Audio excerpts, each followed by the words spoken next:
უხილავი სამყარო როგორ მოქმედებს ჩვენზე და ჩვენი წინაპრების ბედი როგორ გავლენას ახდენს ჩვენს ცხოვრებაზე. შენ შეგიძლია ის გასცე, რაც გააქვს და მხოლოდ ის უნდა მიიღო, რაც გჭირდება. ადამიანი თუ განიხილავს თავის თავს როგორც ცალკე არსებას და თვითგანვითარება უნდა როგორც ცალკე არსებას, ეს არ ფუნქციონირებს. გაიგოს თუ რა სისტემაში მოქმედებს, მოძრაობს და რა გავლენას ახდენს ეს სისტემები მასზე. პრობლემის ზონიდან გაყავხარ და გვერდიდან განახებ თლიან სურათს. რა არის ფარული ლოიალობა? როცა ადამიანი საკუთარი ცხოვრებით არ ცხოვრობს. ჩვენ ვართ ამ წინაპრების უნიკალური მოზაიკა. რაც განიცადა მაგალითად ბაბუამ ომში, ის შემდეგ თაობებზე აისახება. მე რომ მივეკუთვნებოდი ამ სისტემას, ამათნაირი უნდა ვიყო. ეს არის არაცნობიერო პირობო ლოიალობა. რასაც სიყვარულში ვაიგივთ, ეს ინდისის ქეჯნა მექნება თუ პატიოსანი ვიქნები. მე რომ ინდივიდუალიზაცია განვიცადო, მე ჯერ არას თქმა უნდა ვისწავლო. მაინც ფესვებთან კავშირი გაქვს, იმის გარეშე ვერ იქნები ყვავილი. ეს არის ის, რაც სისტემას კურნავს. თუ მე ვინკურნები, ეს სისტემის ნაწილი ინკურნები. ჩვენ ვართ რაღაცა სისტემური წესრიგის ნაწილები. რამხელა ფასს ვიხდით იმაში, რომ აი ამ სისტემური წესრიგის ერთგულები ვართ. ჩემი ცხოვრებით არ ვცხოვრობ, ვიღაცის ცხოვრებით ვცხოვრობ. ვირთი, რასაც მე ვატარებდი, ეს მისი სატარებელია, ეს უნდა დავტოვო მათთან. ვინც დამფუძნებელი იყო, ის თუ მოკვეთილია სისტემას სული არ ექნება. ორგანიზაციაში მე აღარ ვამნიშნო, მე და შენ. ანუ ზუსტად ამ დაფარულ დინამიკას აჩვენებს სივრცე. როდესაც მეხსიერება დუმს, სხეული ველაპარაკება. მოგესალმებით ტრანსფორმაციის ზონაში მარიკა ხალიანთან ერთად. დღეს მყავს ძალიან საინტერესო სტუმარი. ჩემი სტუმარი არის მოგშა ფეიქარი, რომელიც ცოტათი მაგიურიც ადამიანებისთვის დღევანდელ სივრცეში, მიუხედავად ისა, რომ ბევრი ადამიანი ტრანსფორმაციით არის დაკავებული, ბევრმა კარგად არ იცის რა არის სისტემური განლაგება. მოგშა ფეიქარი არის სისტემური განლაგების სპეციალისტი და თერაპევტი და დღეს ბევრი ადამიანი სვამს კითხვას, რა არის სისტემური განლაგება და როგორ ხდება ეს ჩვენი უხილავი სამყარო როგორ მოქმედებს ჩვენზე და ჩვენი წინაპრების ბედი როგორ გავლენას ახდენს ჩვენს ცხოვრებაზე და როგორ დავატარებთ დიდ ხურჯინს აი ამ ჩვენი წინაპრების მეხსიერების ხურჯინით როგორ დავდივართ. მოგესალმებით ნარიკა, დიდი მადლობა მოწვევისთვის. დავიტყოდი რომ ისეთი საკითხია სისტემური განლაგება ძალიან დიდი თემაა და მარტივად ამაზე პასუხის გაცემა ძალიან რთული იქნება, თუმცა შევეცდები რომ აი ძირითადი კომპონენტები ავხსნათ, გავშალოთ დღევანდელ პოდკასტში და შევხედოთ რა ბმები აქვს სისტემური განლაგების წარმოშობას, თუნდაც ოჯახურ სისტემასთან, თუნდაც შეიძლება სხვა სისტემებთან, რა ბმები აქვს ამას თერაპიულ სხვა მეთოდებთან, ან ფილოსოფიასთანაც, ხო, ბევრი სეგმენტები აქვს, ძალიან ბევრი დიმენზიები აქვს და რაც მე მომწონს ამ მეთოდოლოგიაში არის ის, რომ ეს არის განვითარებადი.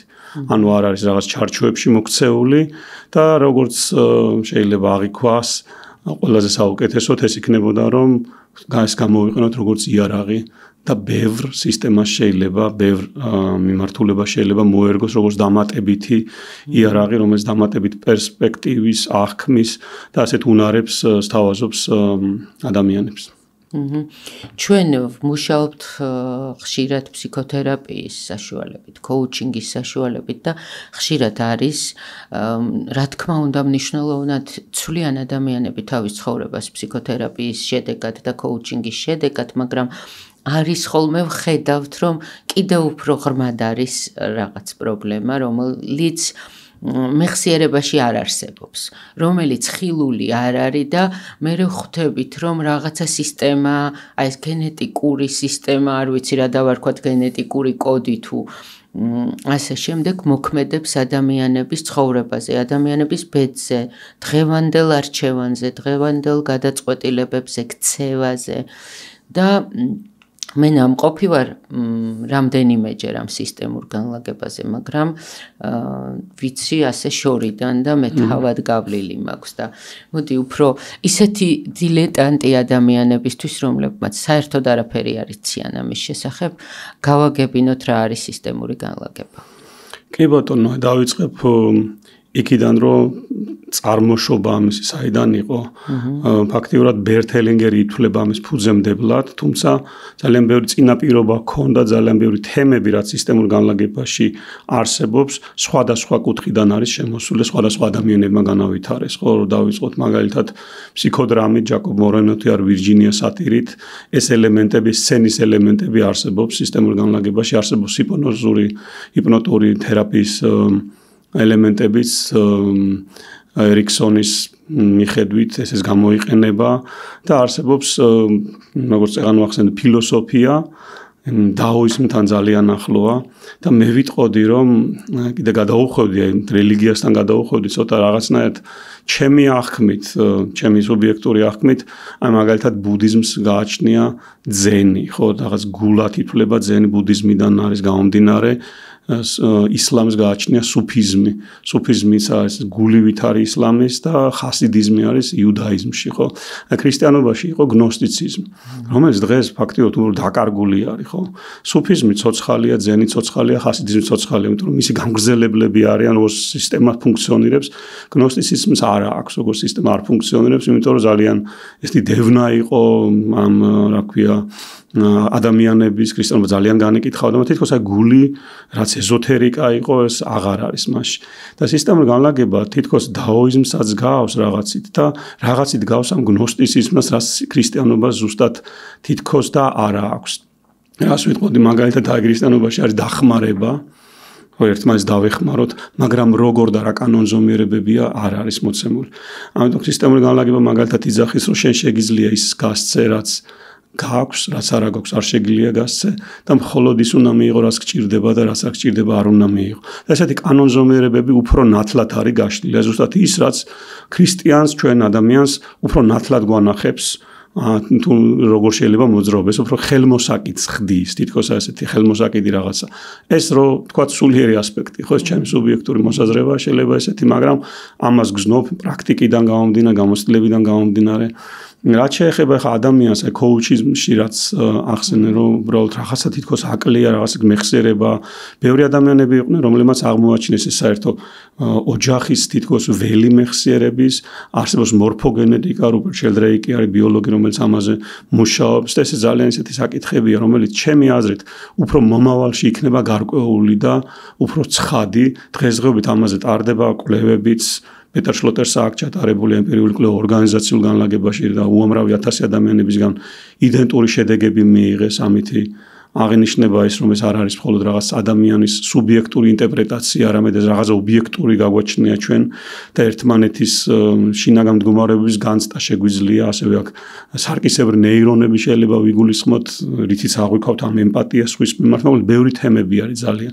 მაგრამ რაც არის აი ზუსტად სისტემური განლაგება რასაც ანახებს ამჟღავნებს არის ის რომ ადამიანი თუ განიხილავს თავის თავს როგორც ცალკე არსებას და თვითგანვითარება უნდა როგორც ცალკე არსებას ეს არ ფუნქციონირებს. ეს არ არის საკმარისი. ანუ მას ესაჭიროება გაიგოს თუ რა სისტემაში მოქმედებს, მოძრაობს და რა გავლენას ახდენს ეს სისტემები მას ეს ორგანიზაცია იქნება, თუ ეს იქნება ოჯახი. და ეს უფრო მეტ სიცხადეს ავლენს მის ცხოვრებაში, მის განვითარებაში და უფრო პროცესს დავარქმევდი, უფრო ეს არის zoom out-ი და არა ანალიზი. Also ანალიზი საპირისპირო პროცესი, ანალიზი შეიძლება დეტალებში ჩავიკარგოთ. სისტემური განლაგება კიდე განახებს მთლიანად რაში მოძრაობ. და ამ ორივეს სადღაც ბალანსი გვესაჭიროება, ხო რაღაც დეტალების გვესაჭიროება, მაგრამ zoom out-ის გვესაჭიროება. მარტო დეტალებით შეიძლება უბრალოდ ექსპერტები გავხდეთ, რაც ჩვენს ვერ წაგვიყვანს, იმიტომ რომ შეიძლება რაღაც ოთახში აქ აღწერო ყველაფერი ოთახის ექსპერტი, მაგრამ აქედან ვერ გახვიდე, არ იცოდი როგორ გახვიდე. და სისტემურ განლაგებას გაყავხარ ამ ოთახიდან, პრობლემის ზონიდან გაყავხარ და გვერდიდან განახებ მთლიან სურათს. აი ამას ვიტყოდი, ზუსტად ეს დიმენზია აქვს სისტემურ განლაგებას, რომ ინდივიდს ეხმარება უფრო გარკვეულად წარმოიდგინოს, აღიქვას ის რაშიც ის მოძრაობს და რომ ის ამის ნაწილია, განუყოფელი ნაწილია და რაღაც ცალკე არსება.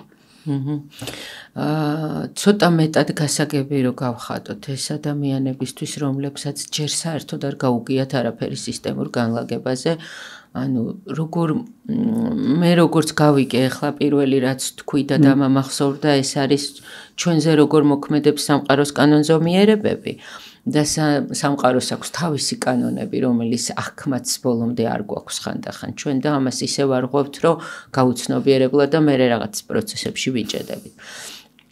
და გარდა ამისა, ჩვენზე მოქმედებს წარსული მეხსიერება, ოღონდ გენეტიკური მეხსიერება.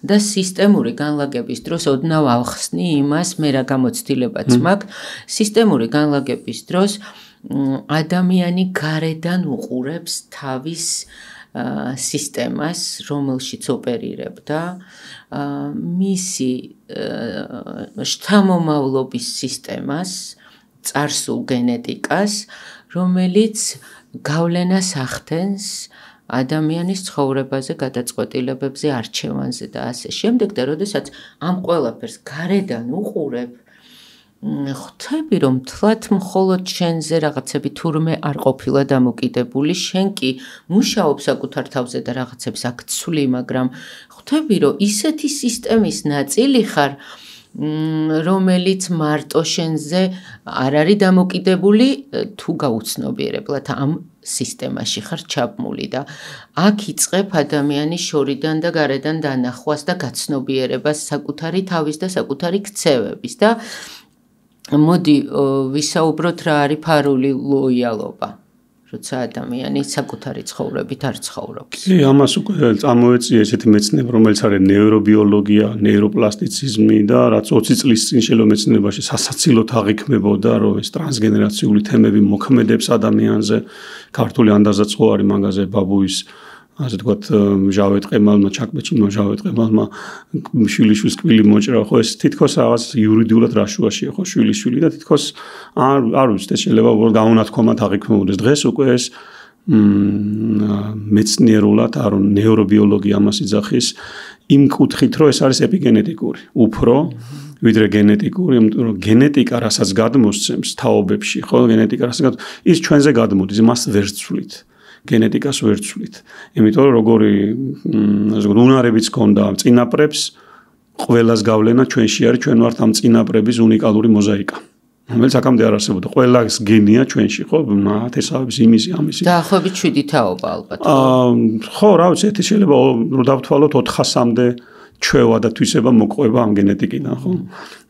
ძველი თაობებისაც, მაგრამ რასაც ქვია ეპიგენეტიკა, ეს ნიშნავს, რომ რაც განიცადა მაგალითად ბაბუამ ომში, ის შემდეგ თაობებზე აისახება.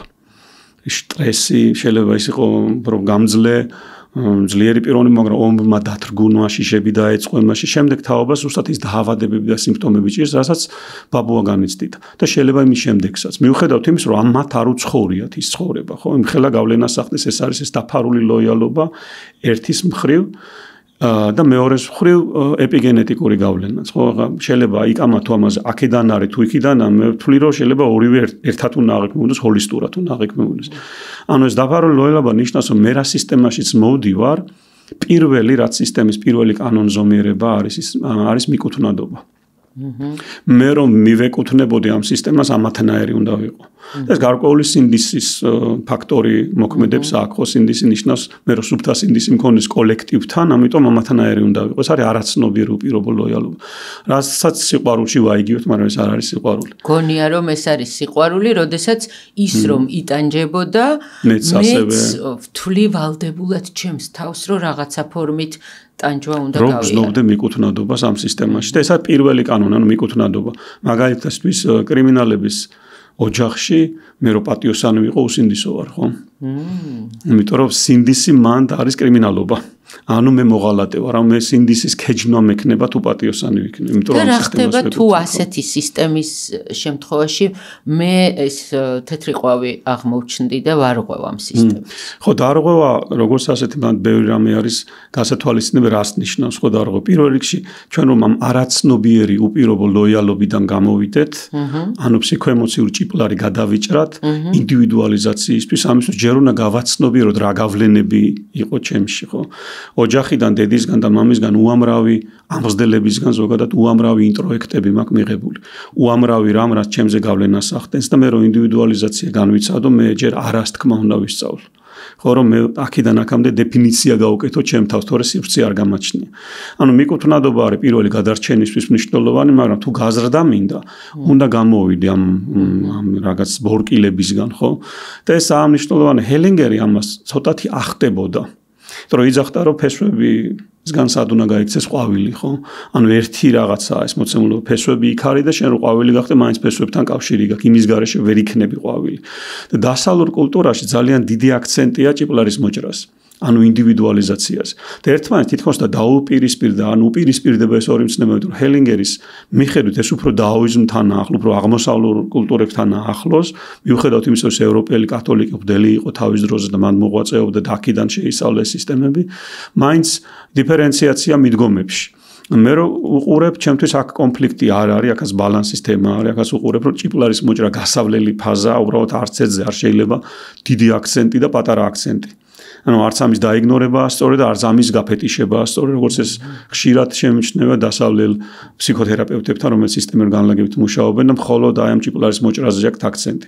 და დანარჩენს აი ამ ლოიალობას უბრალოდ კულტურულ და სოციალურ ნად განიხილავენ და არა თქვათ ენერგეტიკულად და არა რაღაც არსებითად. თითქოს აი ამ სულის თემას, ამ მის თემას გვერდზე წევენ და ჯობია რომ ინდივიდუალიზაცია განვიცადო და ეს არის ჭიპლარის მოჭრა. აქ რომ მე თუ მე როგორც ინდივიდი უკვე შემიძლია ჩემი გადმოსახედიდან ცხოვრება შევხედო, ზუსტად ეს არის თითქოს ჩემი თეთრი ყვაობა თუ შავი ყვაობა თუ როგორც არის, ხო? შავი ცხვარი უბრალოდ. ეს არის ის რაც სისტემას კურნავს. და პარადოქსი აქ იმაშია, როდესაც მე ჩემ თავზე ვზრუნავ, ამითი უკურნავ სისტემას და არა პირიქით. შენი თავი გადაიჭინე და შენს გარშემო ათასები გადარჩებიანო. ხო, ანუ მე ზუსტად ანუ მე როდესაც ჩემ თავზე ზრუნავ, ეს არ არის ეგოიზმი. და ეს არ ესმის საზოგადოებას, იმიტომ რომ ზუსტად ის რაც გვაკლია ამ ჩვენ ცნებაში, რომ სხვების მიმართ უპირობოები ვიყოთ, მე თუ სიყვარული არ გამაჩნია, როგორ გავცემ, ხო? ანუ ჯერ უნდა ვისწავლო თვითონ ჩემი თავის სიყვარული. და ამაში არაფერი არ მეხმარება, არც განათლების სისტემამ, არც არაფერი არ მეხმარება. და ამას აჩენს სისტემური განლაგება, ამ დეფიციტს ჩანს აქ და მე რო ვიწყებ ჩემ თავზე ზრუნვას, რადგან მე სისტემის ნაწილი ვარ, თუ მე ვინკურნებ, ესე სისტემის ნაწილი ინკურნება. გაცნობიერებულობა შემოდის ჩემი სახით სისტემაში. და ზოგს გონია რომ მე უნდა სხვები გადავარჩინო, სხვები წინაპრების ხაზი განკურნო და დავიწყდებათ რომ ეს შემდეგი ეს ბუნებრივად ხდება, როდესაც შენ თავზე ზრუნავ, ხო? და პარადოქსი ისაა, რომ ეგოისტურად ჩანს, თითქოს მე ჩემ თავზე ზრუნავ და ზუსტად აი ამითი ვეხმარები ამ სისტემას. ის რაც ვერ გააკეთა ვერც დედამ, ვერც მამამ, ან არ გააკეთეს, ხო? მე ამას ვაკეთებ. ანუ მე შევძელი ის ამ სისტემაში ყველას დავალება იყო თითქოს და მე ამ დავალების შემსრულებელი ვხდები, ხო? ანუ ამის მერე მე შემიძლია სიყვარული. მხოლოდ როცა ინდივიდუალიზაცია მაქვს, ამის მერე მე შემიძლია დაკავშირება და დაკავშირება არ არის მიკუთვნადობა. დაკავშირება შემიძლია როდესაც თავისუფალი ვარ რაღაცისგან და უკვე თავისუფლება მინდა რაღაცისთვის. მეორე თავისუფლებაში გადავდივარ. პირველი თავისუფლება რაღაცისგან, ანუ რომ ჭიპლარი მოვიჭრა, მაგრამ რაღაცისთვის, ანუ გაზიარებისთვის, ანუ გამოხატვისთვის, აი ამისთვის მინდა, ხო, ეს თავისუფლება რისთვის მინდა, ხო? ზუსტად ეს არის რითიც უკავშირდები და ეს არის უკვე რასაც შემიძლია დავარქვათ სიყვარული, როცა მე დამოკიდებული აღარ ვარ იმაზე. ფსიქოლოგიური ტერმინები რო ვიხმართ, კოდიპენდენსი არის, მეორე ინდეპენდენსი, ანუ სადაც ხისტი საზღვრები მაქვს, უნდა გავუჭრა რაღაცა და მესამეა ინტერდეპენდენსი. ანუ ქართულად ცოტა სხვანაირად ეგ სიტყვები, ხო, ინტერდეპენდენსი არის ზუსტად ის, სადაც უნდა ვიდგე, როდესაც მე შემიძლია კავშირი მქონდეს, არ ძალიან დაცილებული ვარ და არ ძალიან ახლო ვარ, ან ფლოუში ვარ ამ კავშირთან, ოჯახის წევრებთან, იმიტომ რომ მე უკვე პროტესტში აღარ ვარ გაჭედილი. მე როგორც მესმინება, ესე იგი ჩვენ ვართ რაღაცა სისტემური წესრიგის ნაწილები და ამ წესრიგში ვართ მოქცეული. და იმ ეს ხდება ყველაფერი, რა თქმა უნდა, გაუცნობიერებლად, ამ სისტემური წესრიგის ლოიალობის ნაწილები ვართ და გარდა ამ ყველაფრისა აქ არის სისტემური რწმენები, რომელიც ჩვენზეც გადმოდის და ეს რწმუნებულებები, რომლებიც არის ადამიანებისთვის ხშირად შემზღუდველი რწმუნებულებები, რომლის გამოც წინ ვერ მიდის ადამიანი და იჭედება, აი ამ სისტემის წესრიგის რაღაცნაირ სივრცეში ვართ გაჭედილები და ეს ყველაფერი ხდება გაუცნობიერებლად. იმ შემთხვევაში თუ ჩვენ ამას გავაცნობიერებთ და გავაკეთებთ ცნობიერ არჩევანს როგორ გამოვიდეთ ამ წესრიგიდან და როგორ დავამყაროთ საკუთარი წესრიგი საკუთარ თავთან ურთიერთობაში. რამდენად სწორად მესმის, არ ვიცი, მე ცოტა ჩემებურად ვთარგმნი ამ ყველაფერს და შემისწორე თუ რაღაცას არასწორად ვამბობ რა. და მერე იწყება უკვე იმის მერე რაც გარედან შევძლებთ დავინახოთ რა სისტემური წესრიგის ნაწილები ვართ. შედეგისკენ მინდა წავიდე. ჯერ ერთი ის რომ რამხელა ფასს ვიხდით იმაში, რომ აი ამ სისტემური წესრიგის ერთგულები ვართ. უდიდეს ფასს ვიხდით ხო ამაში? რეალურად ძალიან დიდ ფასს ვიხდით, თუნდაც მე ხშირად გამიგია ადამიანისგან როგორი სიტყვები იცი, რომ თითქოს რაღაცნაირად ეს ცხოვრება ჩემი არ არის, ჩემი ცხოვრებით არ ვცხოვრობ, ვიღაცის ცხოვრებით ვცხოვრობ და ვერ ვგრძნობ იმას, რას ვაკეთებ ცხოვრებაში და ეს შეგრძნება სწორედ ხშირად მახსენდება ხოლმე, რომ თუ ამას ამბობს ადამიანი, ალბათ სისტემური განლაგება ძალიან მნიშვნელოვანი იქნებოდა მისთვის, რომ დაენახა ვისი ცხოვრებით ცხოვრობს. მე სხვათა შორის ფსიქოთერაპიულ სესიაზეც აღმოჩენილი გვაქვს სწორედ ის, რომ ადამიანი აღმოაჩინა, რომ თავისი ბებიის ლოიალური იყო და მისი ბებიის ცხოვრების გაგრძელებას აკეთებდა, ისე რომ ბებიას ჰქონდა საკმაოდ ტრაგიკული ცხოვრება, მაგრამ იყო ძალიან საინტერესო ეს ცხოვრება, რომელსაც თავის შვილიშვილს უყვებოდა ამას ყველაფერს და ამ პატარა ბავშვმა გადაწყვიტა, რომ მასაც უნდა ჰქონდეს საინტერესო ცხოვრება და იმისთვის, რომ ეს ცხოვრება იყოს საინტერესო, ბევრი რთული და ტრაგიკული მომენტები უნდა გადალახოს ცხოვრებაში და ეს აღმოჩენები გააკეთა, ბევრჯერ გაიმეორა ბებიის ცხოვრება და რაღაც ეხლა გამახსენდა სწორედ დავაკავშირე ეს სისტემურ განლაგებასთან. ხო, რაც შეეხება წესრიგებს, არის წესრიგები, რომლებიც უნდა გავითვალისწინო და არის ეს რწმუნებულებები, რომლებიც მე არ მესაჭიროება. ის რაც მე გენეტიკურად მერგო ჩემი წინა თაობებისგან ამისი მადლიერება ძალიან მნიშვნელოვანია, მაგრამ ის ტვირთი, რასაც მე ვატარებდი, რაც სხვისის ატარებელია, ეს უნდა დავტოვო მათთან. და აქ მაქვს მე უპირობო ლოიალობა, რომელიც ამბობს, რომ მე დანაშაულის შეგრძნება მიჩნდება, როცა ამას ვაკეთებ და ამიტომ ეს ტვირთი უნდა მქონდეს. ვერ ვაცნობიერებ, რომ ეს ტვირთი მე რო ვატარებ, არავის არაფერს არ აძლევს. აი ამის გაცნობიერება პირველი, რომ ეს ტვირთი უნდა დავტოვოთ და მადლიერი უნდა ვიყოთ იმისი, რაც იქიდან მივიღეთ, მაგრამ რაც არ მესაჭიროება ჩემ გზაზე, ამის გამო უნდა გამთავისუფლდე, ხო? ეს არის ნაზრად მნიშვნელოვანი. თან იმასაც ვიტყოდი, რომ რასაც ეს წესები თუ წესრიგები, როგორც ჰელინგერი ამბობდა, გამოხატავს არის მაგალითად ის, რომ სისტემაში ყველა, ვინც ამ სისტემაშია, ყველას აქვს თანაბარი უფლება განკუთვნადობის. ვინმე თუ მოკვეთილია ეს გავლენას ახდენს სისტემას. იმიტომ რომ მას შეიძლება რაღაცა ცუდი ქონა გაკეთებული ან რაღაცის გამო მოხდა ეს, მაგრამ მისი არჩევანი, მისი ხედვა ამ სისტემაში აღარ შემოდის, მისი მხარდაჭერა აღარ შემოდის, იმიტომ რომ ჩვენ მოვკვეთეთ, ხო ეს შეიძლება იყოს აბორტი, ეს შეიძლება იყოს ვიღაცა უბრალოდ რომელსაც არ ვახსენებთ რაღაცა ცუდი ამბავი, მაგრამ სისტემას არ აინტერესებს ცუდი და კარგი. ამის მიღმა არის. ნუ ეკუთვნის სისტემას ეს და სისტემას არა მარტო დედა, მამა, ბებია, ბაბუა, შვილი, დედმამიშვილები ეკუთვნის, არამედ წინა პარტნიორისგან შვილი ან მომავალი პარტნიორისგან შვილი. და აქ ხშირად ხდება ხოლმე, რომ შვილებისგან, დედმამიშვილებისგან მიუღებლობა არის, ხო? და ეს არ ფუნქციონირებს, ეს არ ღვევს ამ სისტემის წესრიგს. ასევე ისიც, რომ დედმამიშვილებში მე შეიძლება მესამე ვიყო ან მეოთხე, მაგრამ ვპირველობდე.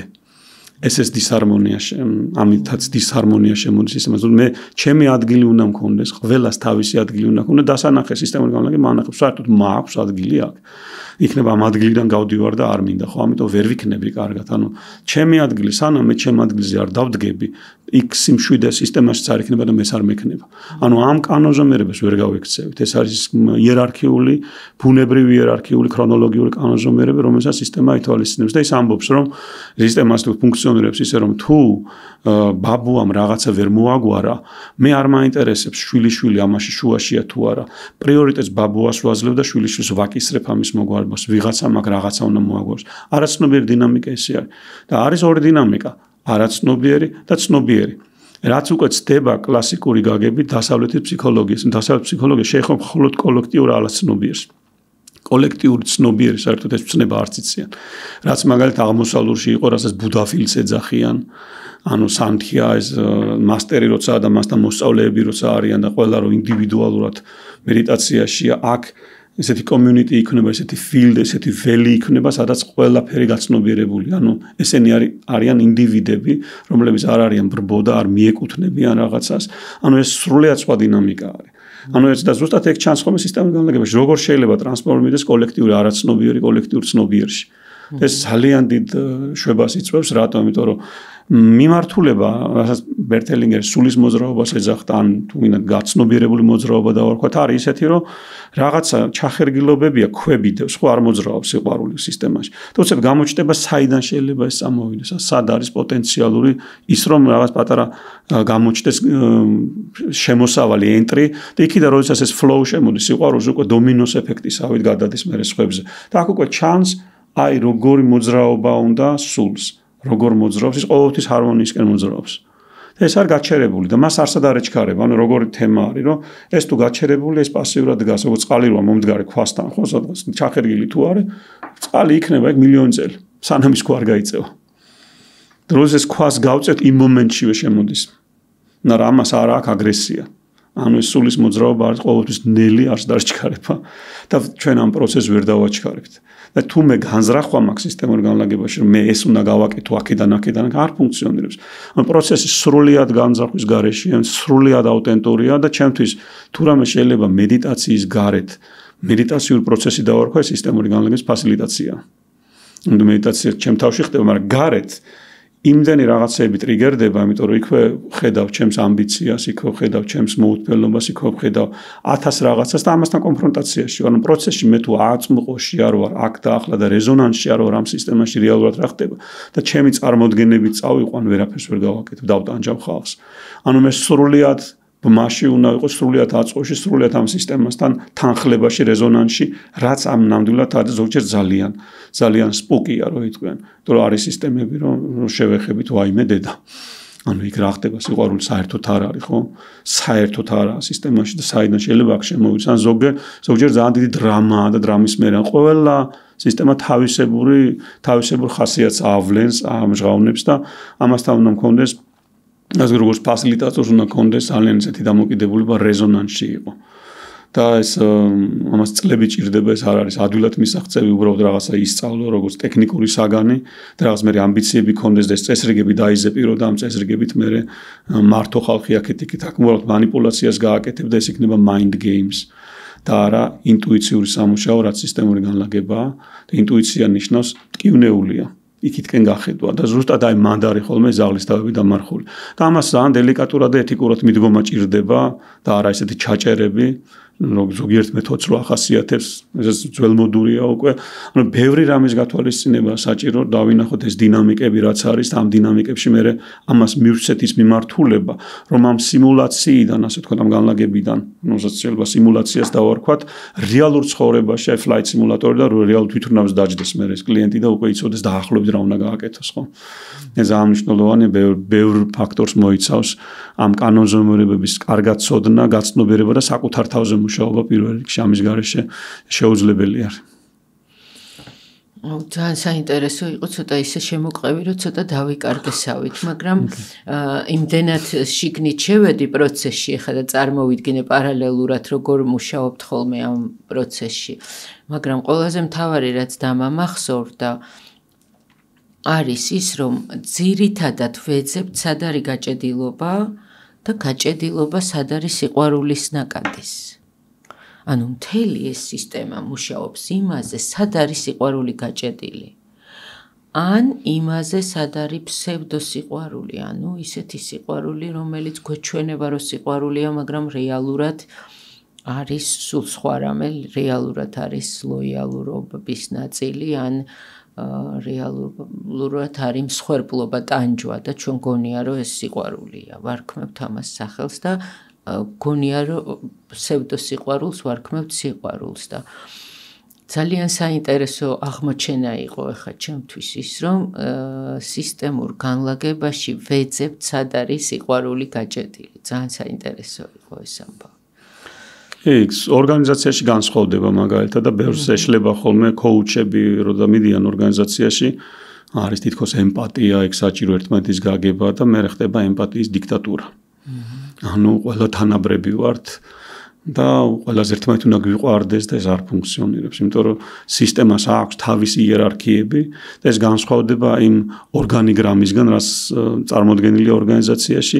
აქ სხვანაირი იერარქიები, აქ არის მაგალითად ვინც წინ იყო, იმის გამოცდილება გასათვალისწინებელია, ვინც დამფუძნებელი იყო, ის თუ მოკვეთილია სისტემას სული არ ექნება. ანუ იმის პრეზენტაციაც უნდა იყოს, აქ რაღაც თუ სადმოვედი რა ორგანიზაცია ვინაა დამფუძნებელი. ანუ ბევრი რაღაცები გავლენას ახდენს და არა სიყვარულია ორგანიზაციაში მაგალითად გამოსავალი, არამედ ჰარმონია და წარმატება.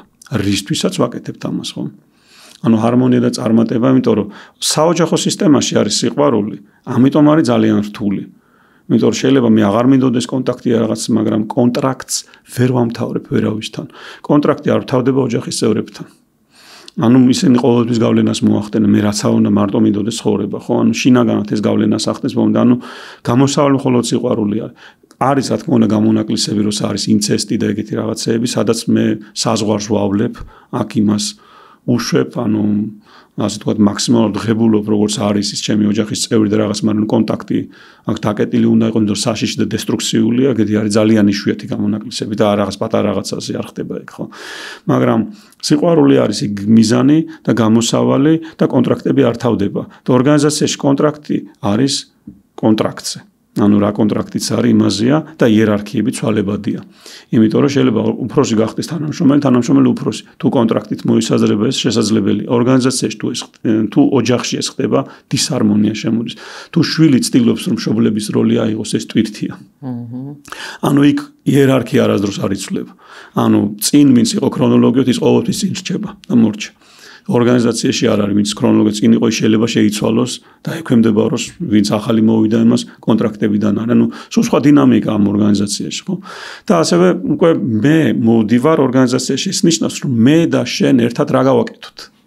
და ოჯახში რაც ხდება ეს ნიშნავს ის რომ მე ჩემ თავთან მიმართებაში როგორ ორიენტირდე, ხო? და ორგანიზაციაში უკვე მე აღარ ვამნიშნო, მე და შენ უკვე ესე იგი უკვე მე და ვიღაცა ვართ აქ და ჩვენ ერთად რაღაცას ვაკეთებთ. ორგანიზაცია ბუნებაში არ არსებობს. ეს არის კონსტრუქტი, რომელიც ადამიანებმა შევქმნით. ამიტომ ამ კონსტრუქტს სულ სხვა სისტემები აქვს და ეს არის გასათვალისწინებელი. არ უნდა მივუდგეთ ისე როგორც ოჯახურ განლაგებას და არ უნდა გადავიდეთ იმ თემებზე, რომელსაც ბავშვობაში ტრავმა ჰქონდა უფროს და ეს ეთიკურად გაუმართლებელი იქნება, რომ ორგანიზაციის სხვა წევრებმა იცოდნენ. ბევრი რამე არის სხვანაირად, ბევრი რამე გასათვალისწინებელი აი ამ სისტემაში. და ორგანიზაციაში მაგალითად შეიძლება ყველა თანამშრომელი შეიცვალოს და ორგანიზაცია დარჩეს. ოჯახში ხო არ ხდება ვერავის ვერ შეცვლი. ჩანაცვლება თუ ხდება, ესეც დისჰარმონიას იწვევს, ხო? ანუ სულ სხვა დინამიკა არის ორგანიზაციაში გასათვალისწინებელი და ძალიან საინტერესო 2000 წლის მერე დაახლოებით დაიწყო გუნტერ ვებერმა, ჰელინგერის მოსწავლემ, რომელიც ჰაიდელბერგის სკოლიდანაც მოდიოდა და ძალიან დაინტერესა ეს სისტემური განლაგები. ორგანიზაციებს ჭირდებოდათ ეს დიმენზია და ამისთვის საჭირო იყო მიწოდება შესაბამისი, ანუ კანონზომიერებები როგორ ფუნქციონირებს და უკვე ძალიან ბევრი ორგანიზაციები მუშაობენ ამით, როგორც არის Coca-Cola, Daimler, Adidas, Bosch. Bosch-მა ჩაატარა სხვათა შორის ემპირიული კვლევები, პეტერ შლოტერო ვახსენე, სადაც რამოდენიმე 1000 ადამიანი გამოიყენეს, რაღაც განლაგების ფიგურები დააყენა უფროსმა თავისი კომპანიის, როგორც წარმოედგინა, თვითონ აქ დააყენა თავისთავად იქით რეპრეზენტატორები, რასაც ქვია. და მოდიოდა უცხო ადამიანი და ეკითხებოდნენ ამ ადამიანს, აი აქ რო იდგა, როგორი განწყობა ქონდა, იქ რო იდგა, როგორი განწყობა ქონდა, ოღონდ არც კი ეკითხებოდნენ. ანუ რო არ თქვას ვიღაცამ თქვათ, ეხა მოგშა ფასილიტატორია და მის ხმას გავლენა აქვს და იმიტომაც გზნობ ეხლა ამას ან რაღაც. სრულიად რო გამორიცხული ყოფილიყო, უბრალოდ ნაწერებს ანახავდნენ.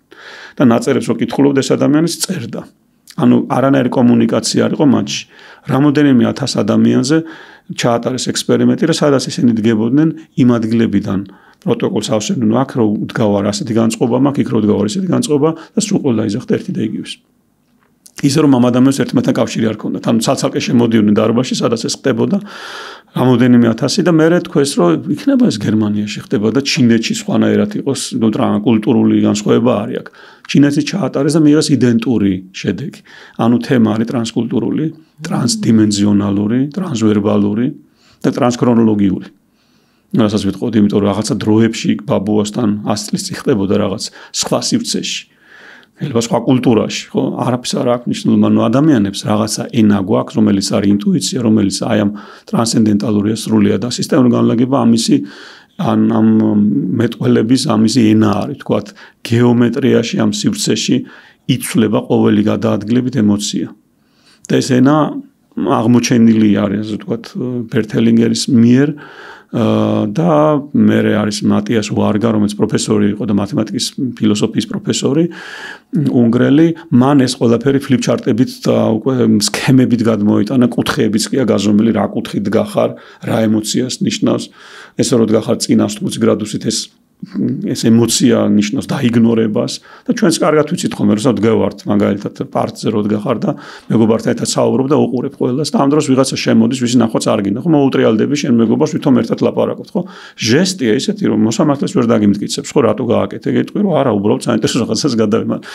სიგნალი მივიდა იმასთან, რომ არ გვინდა რომ შენ შემოხვიდე კომუნიკაციაში. ხო, ანუ სად დგევარ, ვისთან დგევარ, როგორ დგევარ, რასთან, რა საკითხი და როგორ დგევარ, ძალიან საინტერესოა. მაგალითად ორგანიზაციაში რომ გამოვიტანოთ საკითხი და ვკამათობთ ეხა ამ საკითხზე, ესე ვქნათ თუ ისე ვქნათ, ძალიან მარტივია სისტემური განლაგების საკითხი გამოვიტანოთ სცენაზე, რაღაცა სიმბოლური ფიგურით, დავდოთ შუაში და უთხრათ ორგანიზაციის წევრებს, ვინ სად გახართ ამ საკითხთან მიმართებაში და ეგრევე გამოჩნდება რეალური დინამიკა. ანუ შეიძლება ვიღაც ამის წინააღმდეგ იყოს, მაგრამ ძალიან ახლო იდგეს, ანუ შინაგანად უნდოდეს პირიქით, ან შეიძლება ვიღაც ამოდის გვინდა და რაღაც, მაგრამ ახლო არ მიდიოდეს, ხო? ანუ ზუსტად ამ დაფარულ დინამიკას აჩვენებს სივრცე. და სივრცის განზომილება რაში გვჭირდება, იმაში გვჭირდება ჩვენს გონებას დამატებითი რესურსი გაუაქტიდეს, რაც არის ინტუიცია. რომელსაც უფრო მეტი სიცხადე აქვს, ვიდრე ვარაუდი, უფრო მეტი აღქმა აქვს, ვიდრე ინტერპრეტაცია. და ეს რესურსია, რაც აკლია ჩვენს განათლების სისტემას, თუნდაც ორგანიზაციებს, თუნდაც ოჯახებს, რომლითაც ჩვენ ეს რო იყოს თავიდანვე, როგორც თქვი ახლა განათლების სისტემაში, დარწმუნებული ვარ, რომ ომები არ გვექნებოდა ისე ვიცხოვრებთ. ჩვენ ქვეყანას როგორ ჭირდება ეგ ამბავი სისტემური განლაგება დანახული იქნეს. ეხლა მე რაც გავიგე, ერთი ის იყო, რაც წარმოვიდგინე, რომ როდესაც მეხსიერება დუმს, სხეული გველაპარაკება. და სხეული, რასაც გველაპარაკება, ის არის გაცილებით ნამდვილი, ვიდრე გონება, რასაც ლაპარაკობს, ვიცით რატომაც. და რაც დამამახსოვრდა კიდე ამ კომპანიასთან დაკავშირებით, ანუ აღმოჩნდა, რომ დაფარული სისტემა გახდა ცხადი. ცხადი გახდა და სხვადასხვა კულტურებში, სხვადასხვა ქვეყნებში იდენტური სისტემების იდენტიფიკაცია მოხდა, ხო? ანუ გარედან გვეჩვენება, რომ სხვა რაღაც ხდება, რეალურად დაფარული არის სულ სხვა სისტემის ნაწილები ვართ და მე აქ კარგად ჩანს და მე რა ხდება, როცა ადამიანი აღმოაჩენს, გინდა ინდივიდუალურ და ოჯახურ განლაგებაში, გინდა კომპანიის ნაწილში, როცა განლაგება კეთდება. შედეგისკენ როგორ მივდივართ? გავიგე, რომ ოჯახის ნაწილში ვეძებთ სად არის გაჭედილი სიყვარული. ორგანიზაციის ნაწილში ვეძებთ რა სისტემა ოპერირებს, ეს განცილებით რთული სისტემაა, იმიტომ რომ აქ თითოეულ ინდივიდს კიდე თავისი სისტემა მოაქვს, ოჯახური სისტემა და განცილებით რთული სისტემაა, ხო, ორგანიზაციის შემთხვევაში. აქ რის გაჭედილობას ვეძებთ? რამდენად ლოიალურები არიან მიზნის მიმართ, დავალების მიმართ, კომპანიის მიმართ, ერთმანეთის მიმართ, გუნდის მიმართ თუ რამდენად სწორად ვამბობ ახლა ამას. კი, აქაც განზომიერება, როგორც თქვი, თუ პატივისცემა არის, ვინც დააფუძნა ეს და თუ ეს გამორიცხული არაფერი არ ფუნქციონირებს, რაც უნდა შეცვალო. ამის მაგალითები ორგანიზაციების საქართველოში თქოს ჩატარებული და ზუსტად გამოჩნდა ეს. ანუ სული არა აქ იმ კომპანიას, რაც აუნაკნა. თუ პატივისცემა არ არის, აღიარება არა დამფუძნებლების, ხო? რა საინტერესო. ვინც რაც არ უნდა მოხდეს, სისტემას არ აინტერესებს, შენ რომ აიგნორებ იმის გამო, რომ არ მოგეწონა რაღაც, ან იმის გამო, რომ რაღაც დააშავა, სისტემას არ აინტერესებს მართალი და მტვანი. როგორც ისევ გადავიდეთ რელიგიაზე, ხო, იესოზე რა, გიყვარდებს მტერი შენი, რო იძახ, რატო ამბობს ამას, იმიტომ რომ სიყვარულს არ აინტერესებს ტრობა, მართალი, სამართალი და ის სიყვარული სამართლის მიღმა არის, ხო? შეიძლება უსამართლო ის მტერია და მე სამართლიანობის აღდგენის ეგიდით რაღაცა სხვა რამე უნდა გავაკეთო, მაგრამ ის არ მეუნება ღმერთი სამართლიანი, მეუნება ღმერთი სიყვარული, ანუ გიყვარდეს მტერი შენი რაღაცა დიმენზია, რომელიც არის მიღმა კეთილის და ბოროტის. ხო, იმიტომ რომ სიმართლე ხო სუბიექტურია, ყველას თავისი სიმართლე აქვს და ზუსტად სამართლიანობა კიდე არ მინდა ძალიან ესეთი უნივერსალურად თქვა, ცუდი რამე კი არ არის, მაგრამ სამართლიანობას ჩვენ სუბთასინდის ვიყენებთ იმისთვის, რომ ვიყოთ ლეგიტიმურად მოძალადეები. მოძალადობისთვის ვიყენებთ. ხო, მე უკვე ლეგიტიმაცია მაქვს ძალადობაზე. შეიძლება ავტოძალადობა იყოს საკუთარ თავზე, ან სხვაზე ძალადობა, მაგრამ ჯერ მე მსხვერპლის როლში უნდა გავიგივდე. და ამ თამაშებს თამაშობთ, რომ მსხვერპლის როლში ვიგივდები, ეხლა უკვე მაქვს უფლება რომ ვიზალადო. ნებისმიერი ომი ამ ფსიქოლოგიაზე დგას. ჯერ იგივდება თავრობა აიგივებს საკუთარ ხალხს მსხვერპლის როლში, რომ სხვა არის მტერი, იქიდან დაგვესხნენ, რომ მე ავიღო იარაღი, რომ მკვლელობაზე ხელი მქონდეს მოწერილი, იმიტომ რომ უკვე მსხვერპლის როლში ვართ, ხო? და ყველა სახელმწიფოში სამხედრო, ასე ვთქვათ, ორგანიზაციებს თავდაცვის სამინისტროები ქვია. და როგორი პარადოქსია, ყველა თუ თავდაცვის სამინისტრო თავდასხმა როგორ ხდება, ხო? ანუ თავს ვიცავ აქედან ვესხმი თავს ვიცავ კი არ ვესხმი, ხო? ანუ ეს მსხვერპლის როლი კოლექტიურადაც ეგრე ფუნქციონირებს. ანუ აქედან გამოსვლა არის ერთადერთი გამოსავალი, თუ მინდა გავიგო რა არის ემპათია. ანუ მსხვერპლის როლიდან თუ არ გამოდი ემპათიას ვერ გავიგებ რა არის არის, ხო? და ესეთი დინამიკები არის ძალიან ბევრი ორგანიზაციაშიც, ანუ ბევრი კანონზომიერება, რაც მოქმედებს როგორც ოჯახზეც, ორგანიზაციაში თემები არის, მაგალითად, ახლა კოუჩინგში რაც არის ძალიან პოპულარული, ხო? რაზეც არის კოუჩინგი საქართველოში დავაკვირდი. მიფმული ძირითადად, ხო? არის იმაზე, მე მაქვს მაგალითად როგორც კლიენტს ან კომპანიას ეგო რომ მინდა ჩემი პროდუქტი გავყიდო. ანუ რომ კოუჩი მოდის და მეუბნება როგორ გავყიდო მე ეს უკეთესად. არ გეუბნება უყონთ. კოუჩი არ გასწავლის არაფერს, განსხვავება ეს არის, რომ ბევრ ადამიანს გონია რომ კოუჩი რამეს ასწავლის. კოუჩი იწვევს თვითონ ადამიანში აზროვნების პროცესს, რომ მან თვითონ მიიღოს გადაწყვეტილება, თვითონ მაგას არ ვამბობ, რომ სწორი გაგებით არის მე ვიძახი რა პროცესებიც ხდება საქართველოში. სწორი გაგებით კოუჩი გასაგებია, რაც არ მეურავთ ვიძახი, რომ რაც ხდება ბაზარს, ხო, ანუ გაყიდვების გასწავლი უკეთესად, ანუ რას ნიშნავს.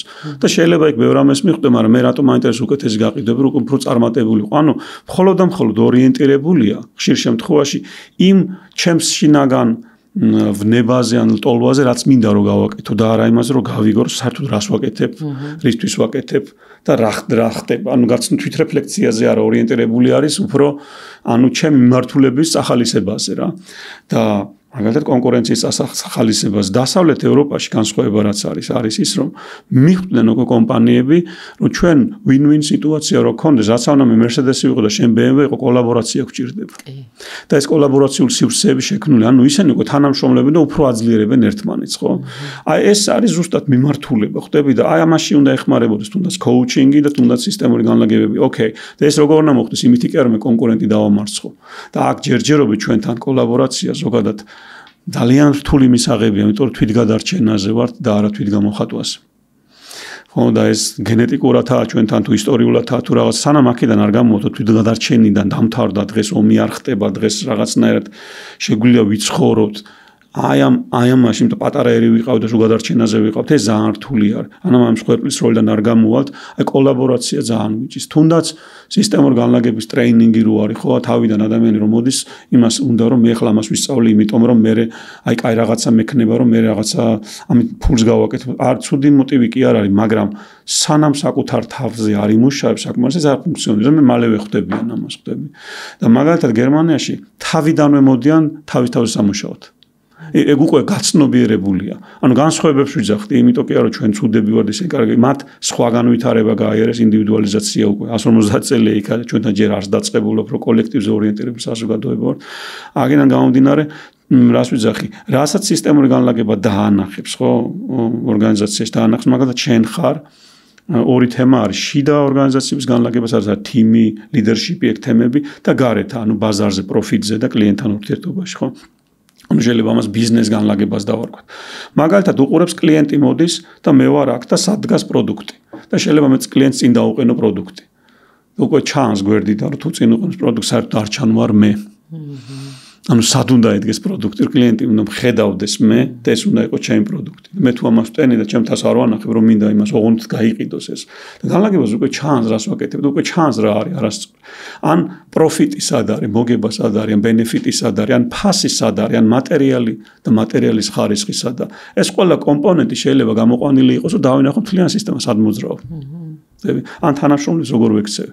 რომ იყოს ჯანსაღი. ჩვენთან მაგას ვუძახი ჯანსაღზე ინტერესი არა, ინტერესი არის პროფიტზე. და ამ დროს მოვდიან ზუსტად მაგას ვუძახი ეგრეთ წოდებული კოუჩები, რომ მე პროფიტს განახი. და ეგრეც ფუნქციონირებს, არაჯანსაღად ფუნქციონირებს. ეს არ ნიშნავს, რომ ფული არ კეთდება, მაგრამ ეს ნიშნავს, რომ არაჯანსაღია სისტემა მაინც. და მე კიდე თქვა ცოლქმარნი არიან და მათ ურთიერთობის დინამიკა აქვს ხო და ეს ბიზნესი აქვს ერთად ხო და რაღაც ეს დინამიკა სრულად დაახტენს გავლენას თანამშრომლებს.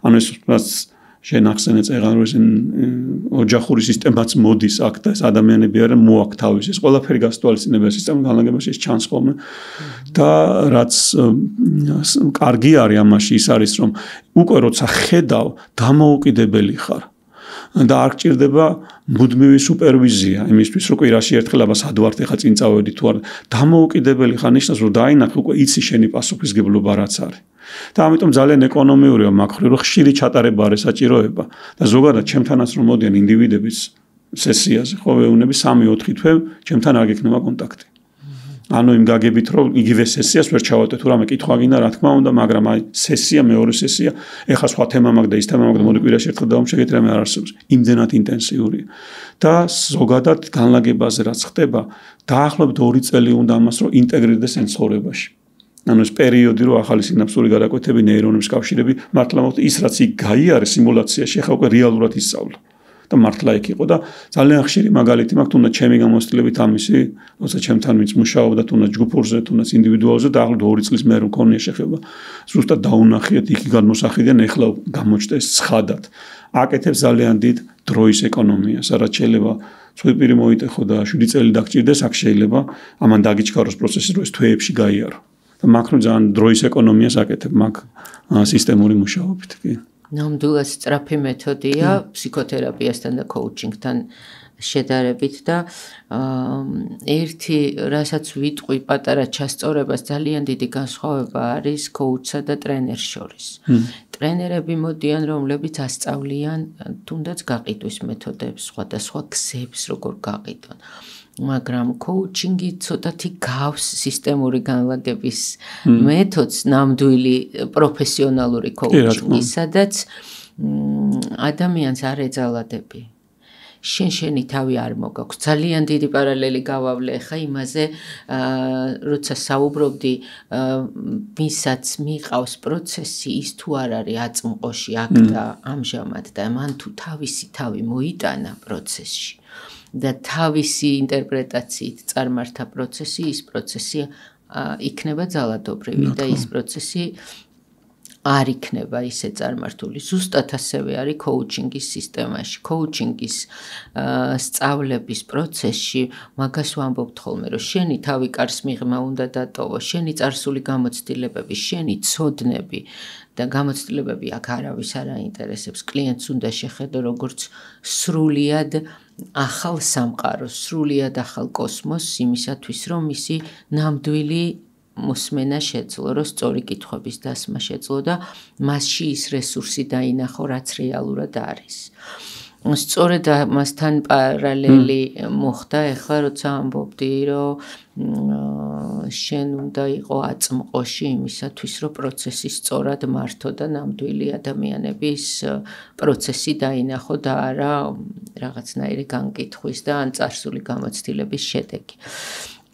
გარდა ამისა ახლა რაც დამამახსოვრდა არის ის, რომ ორგანიზაციული განლაგების დროს მთავარი კითხვა რაც მქონდა არის ის, რომ რაზე მოქმედებს ეს და მერე როგორ მოქმედებს.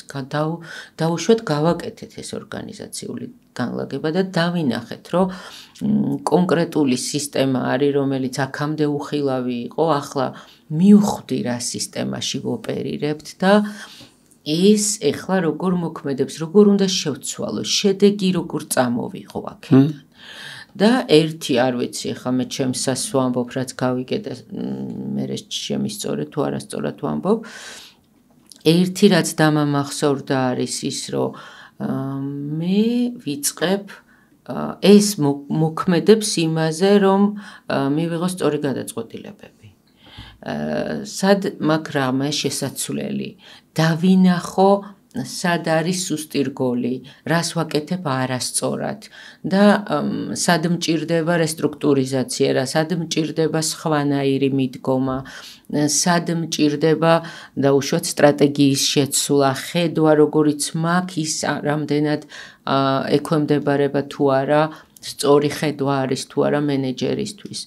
ალბათ ძალიან მნიშვნელოვანი არის როგორ არის განლაგებული თანამშრომლები და ხელმძღვანელი და სად არის მენეჯერი, რა პოზიციაზე დგას მენეჯერი არა, ამაზეც ვისაუბროთ. კი, რა თქმა უნდა, აზრი არა აქვს სისტემური განლაგების ჩატარებას ორგანიზაციაში, თუ ამ ორგანიზაციის უფროსები არ მონაწილეობენ. იმიტომ რომ კიდე ზემოდან იგებაო, ხო, ანუ ისევ დაეყრება ზემოდან თუ ის და გონიათ ხოლმე ზოგჯერ უფროსებს, რომ აი უფრო მეტი სარგებლიანი და პროდუქტიული იქნებიან ჩემი თანამშრომლები, უფრო მეტ ფულს გავაკეთებ, თუ ისინი კიდე უფრო განვითარებულები იქნებიან, ხო, ესეთი მიდგომა არ ფუნქციონირებს, ანუ ის ნაწილია, თუ ის არ მონაწილეობს ამ როგორც ერთი ორგანიზმი, აქ ჩატარებას აზრი არ აქვს საერთოდ, ანუ უფროსების მონაწილეობა არის წინაპირობა. და ეს როგორც ერთი ორგანიზაცია, ერთი ორგანიზმი ესე აღიქვება.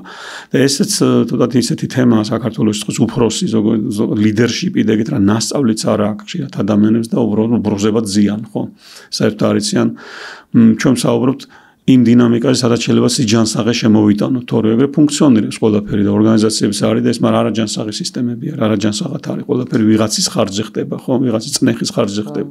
რო იყოს ეს თანაბარი და დანახული სწორი და მართლა ჰარმონიული და ყველას უხაროდეს იქ მუშაობაც და ანუ გზნობდნენ რომ აქ რაღაც ორგანიზაციაში ერთად რაღაცას ვაკეთებთ.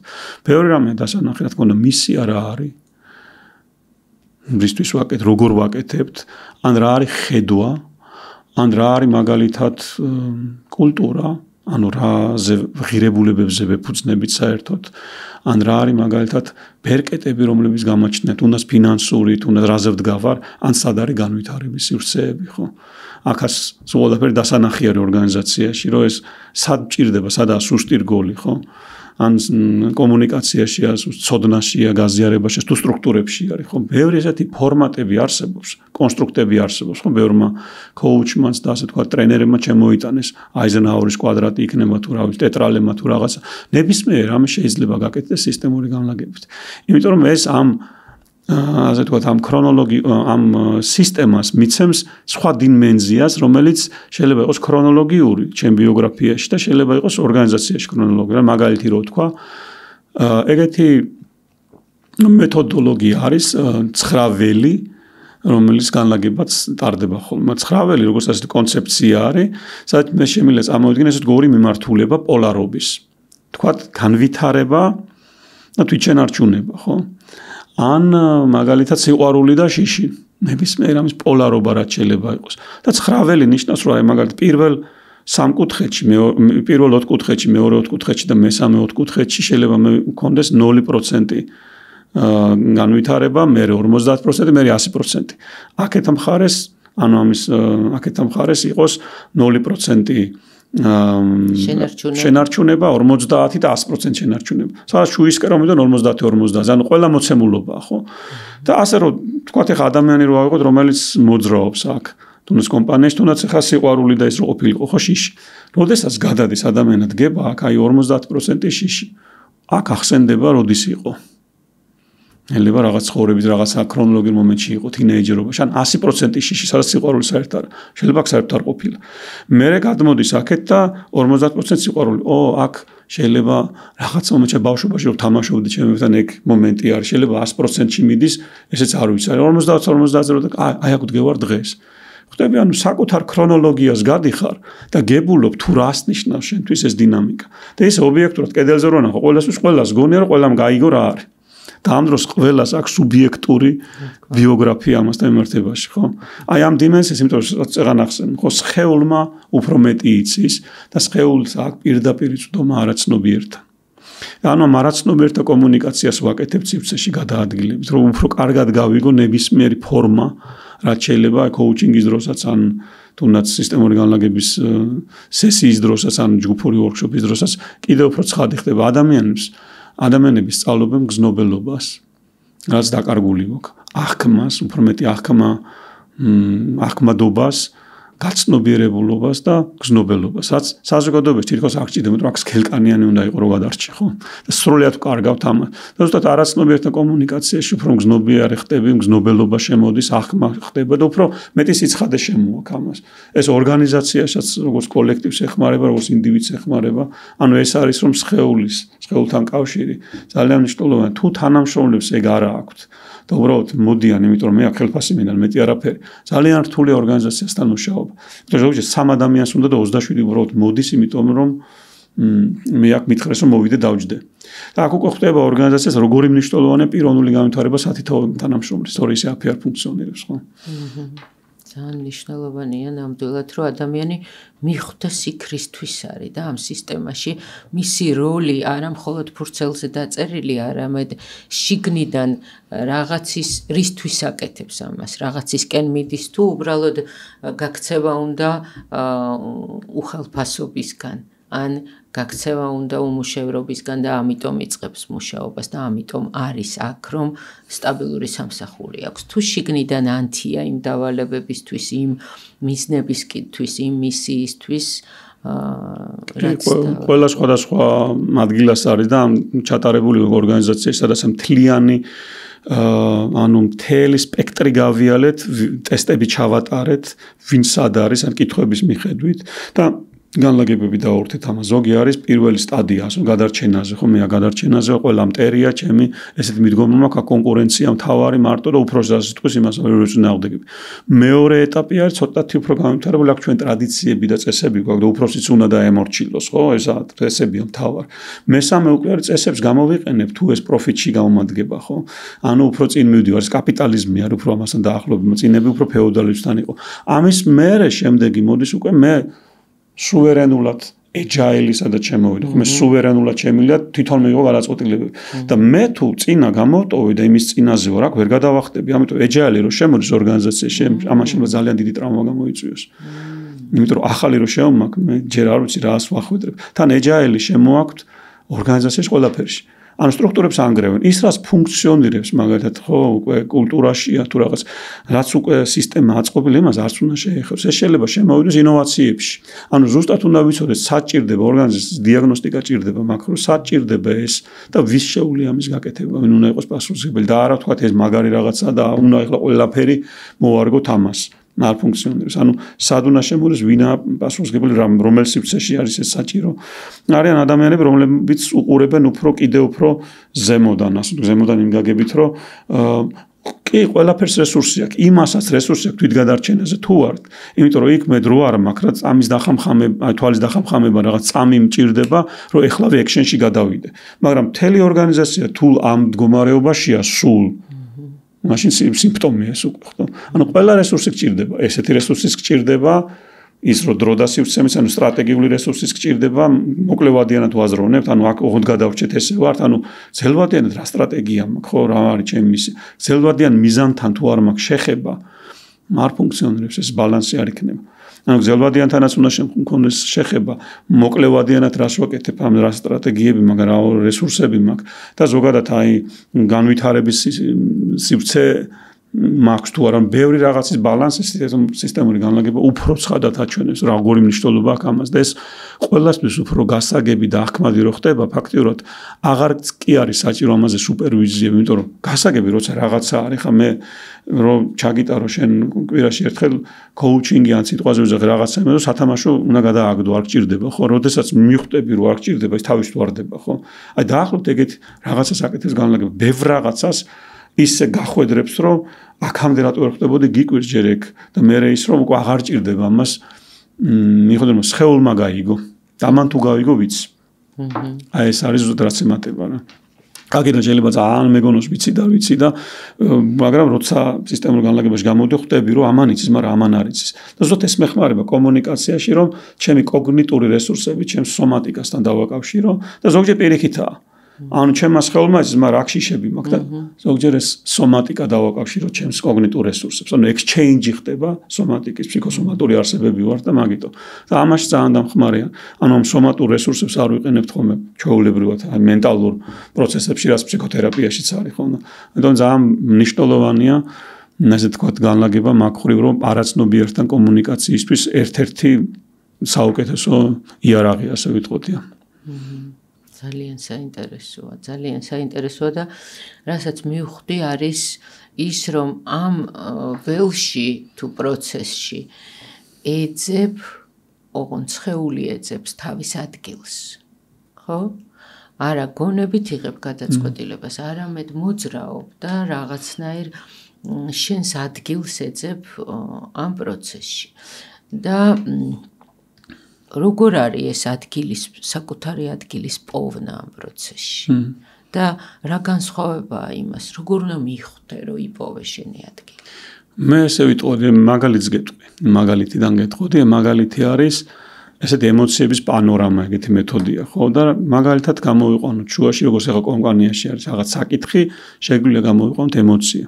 მაგალითად ბრაზი. დავაყენოთ შუაში და ვინც ადგას ბრასთან მიმართებაში.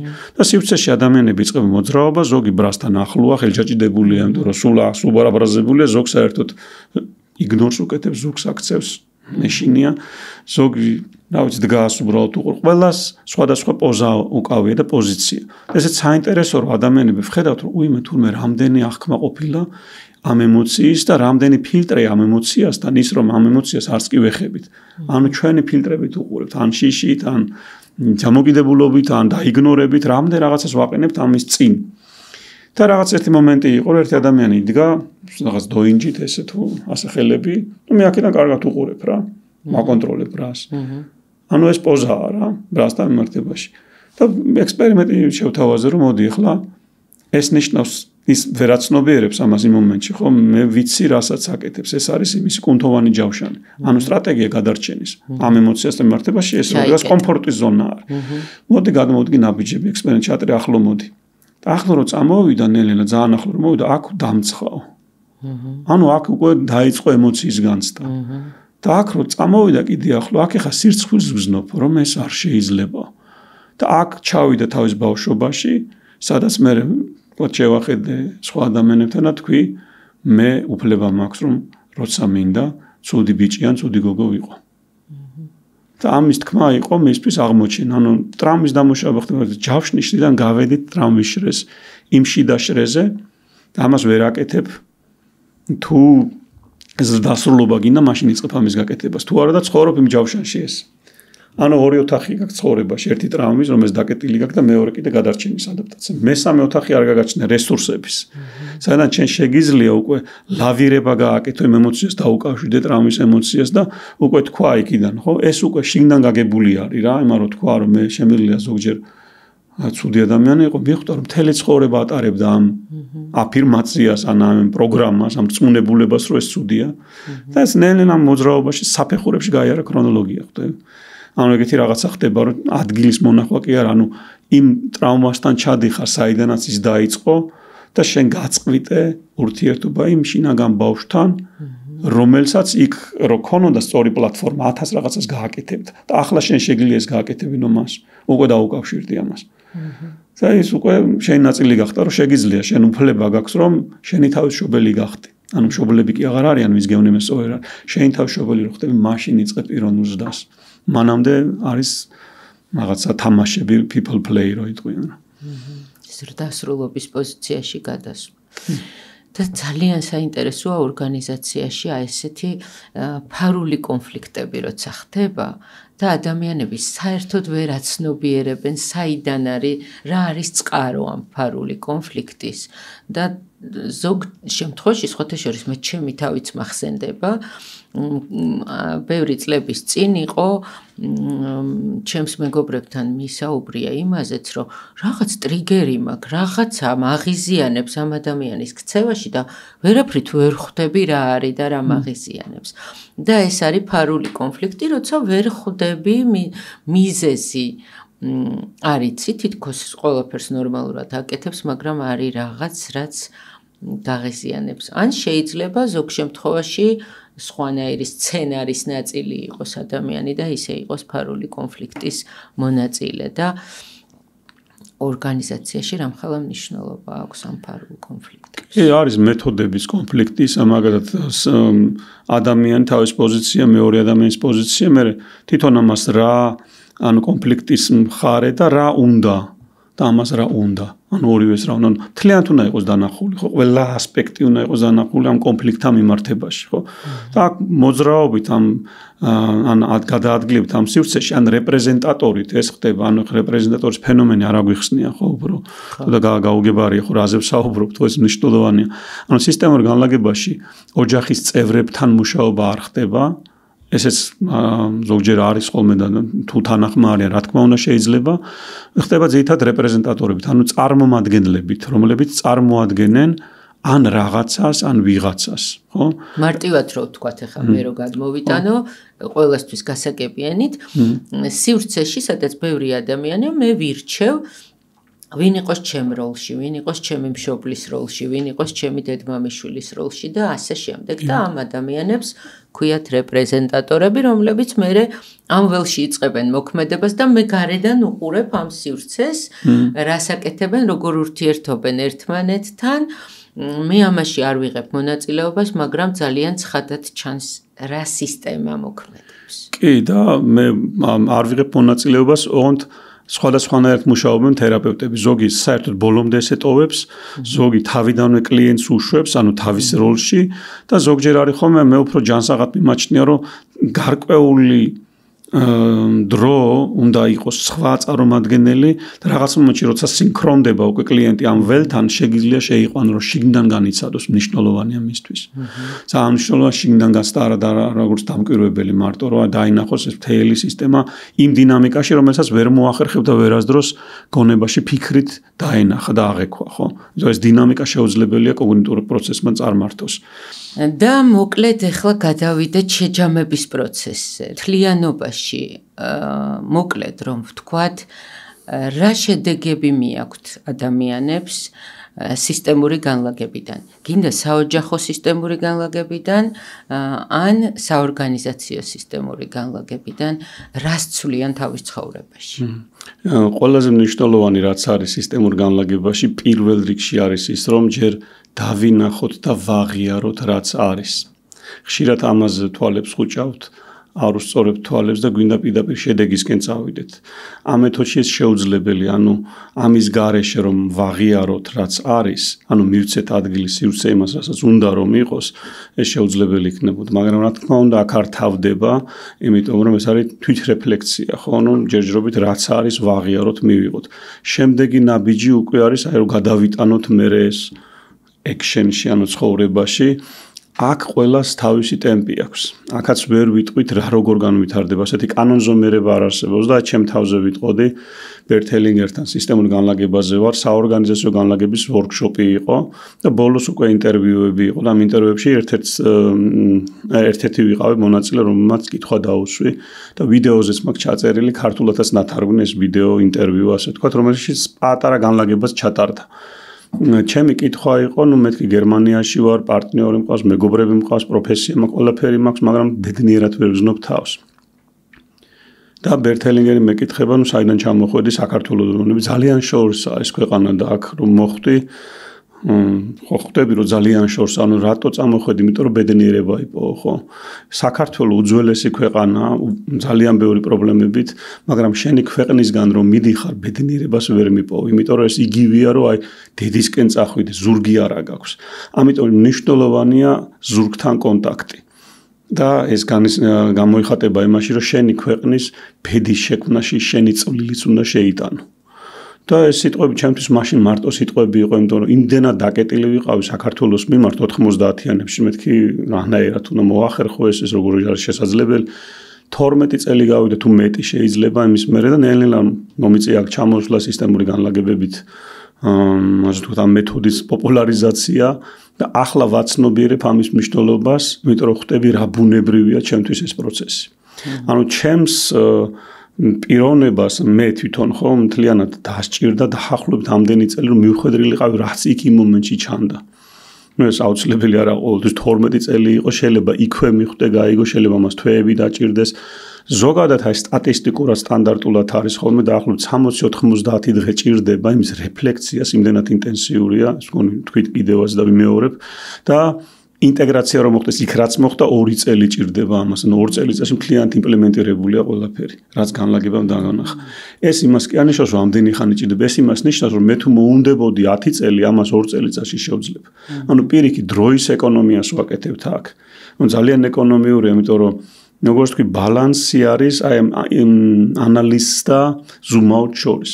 ტოპ მენეჯერები რომ არიან და ანალიზს რო უკეთებენ რაღაცას ხო ანალიტიკით არ პრობლემას ვერ ჭრიან ხოლმე ზოგჯერ და განლაგებაში შეიძლება 5 წუთში ამოიჭრას, იმიტომ რომ უბრალოდ ფოკუსი იყო არასწორად. და ფოკუსი როგორც კი შემოტრიალდა, უკვე ცხადი გახდა საითარი მიმართულება და ეს ფოკუსის შემოტრიალება ხდება მაშინ, როდესაც ზუმ-აუტს ვაკეთებთ, ხო?